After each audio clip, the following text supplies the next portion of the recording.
It was August 6, 1945, a date that would burn itself into the pages of history forever. At exactly 8:15 in the morning, the skies over Hiroshima were painted a calm, innocent blue. Children were walking to school, shopkeepers were opening their doors, and the city was just beginning another summer day. No one knew that above those clouds, something unimaginable was approaching, something that would change humanity forever. High above the city, at 31,000 feet, a silver aircraft called Enola Gay was slicing through the air. Inside, a 10,000-pound bomb rested silently, code-named Little Boy. The crew had no idea that what they carried wasn't just a weapon, it was the beginning of a new age, the atomic age. At 8:09, the radar operator reported, "All clear over target." At 8:15, the bomb bay doors opened. The bomb began to fall, spinning slowly, taking 43 seconds to descend. Below, the people of Hiroshima looked up, wondering about the lone plane above. And then, a flash brighter than 1,000 suns. The sky turned white, then yellow, then red. A silent second of eternity passed, and then the world roared. The temperature at the epicenter rose to over 4,000 degrees Celsius. Everything, people, buildings, trees, vanished into light. Shadows were burned onto walls.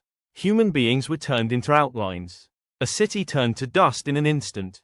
The shockwave spread outward like an invisible hurricane, flattening everything in a 2-kilometer radius. Wooden houses burst into flames. Rivers boiled. Birds fell from the sky. The city that had been full of life only moments ago became a wasteland of fire and silence. In the cockpit of the Enola Gay, the crew felt the shockwave even miles away. Co-pilot Robert Lewis whispered under his breath, "My God, what have we done?" None of them could truly understand, not yet, that below them, over 70,000 lives had ended in the blink of an eye. On the ground, survivors staggered through smoke and flames, bodies burned, skin hanging in ribbons, eyes blinded by the flash. A mother searched for her child in the rubble, calling her name until her voice broke. A soldier crawled toward a river, his skin gone, his mind unable to process what had happened. Hiroshima was gone, but the horror was only beginning. The black rain began to fall, thick, oily drops that carried the dust of the bomb. People reached out their tongues for water, not knowing it was radioactive. The city turned to ash beneath their feet, and the moans of the dying filled the air. Japan did not yet know what kind of weapon had been used. Even the scientists who created it, in the secret labs of Los Alamos, were still debating its power. Dr. Robert Oppenheimer, the father of the atomic bomb, had once quoted the ancient words of the Bhagavad Gita, "Now I am become death, the destroyer of worlds." Those words now echoed across Hiroshima's ruins. In Washington, D.C., news of the bombing reached the White House. President Harry Truman announced to the world, "The first atomic bomb was dropped on Hiroshima, a military base. We have won the greatest scientific gamble in history." But Hiroshima was not just a military base. It was a living city, full of children, families, and dreams. Within hours, American newspapers celebrated the success, while in Japan, silence reigned, broken only by the cries of the dying. Hospitals were gone. Doctors treated hundreds with bare hands. People who seemed unhurt began to collapse hours later, their hair falling out, their skin blistering from the inside. No one understood. This was radiation. An invisible death that would haunt the survivors, the hibakusha, for generations.